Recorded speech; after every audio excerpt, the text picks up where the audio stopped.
Je pense que l'utilisateur aujourd'hui, le citoyen, n'a pas un choix de support.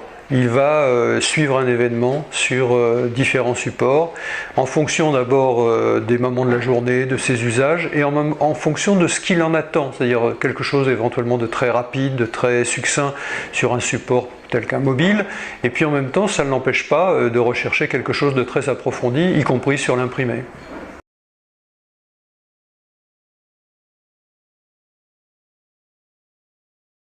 Une information a vocation à se retrouver sur tous les supports, mais ce qu'il ne faudrait surtout pas faire, c'est qu'elle soit présentée à chaque fois de la même manière. Il faut que dans cette information sur chacun des supports, on prenne en compte à la fois les caractéristiques du support, mais surtout sur son usage. C'est-à-dire que l'utilisateur n'utilise pas dans n'importe quelle condition un support.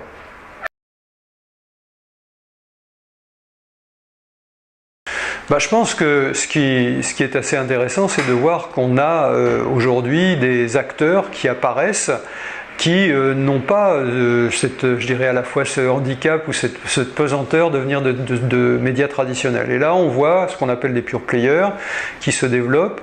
Et là, on a l'impression que deux aspects jouent, c'est-à-dire une grande souplesse, je dirais, dans la définition de l'éditorial, la possibilité effectivement de partir sur des terrains qui ne sont pas forcément très courus. On pourrait parler par exemple de l'investigation, par exemple pour Mediapart, mais ça peut être aussi le reportage long pour le 4 heures, etc.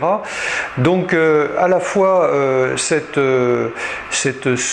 souplesse, cette liberté d'expression, et en même temps la possibilité de développer des formes qui ne sont pas des formes qui préexistaient, et donc d'être dans l'expérimentation.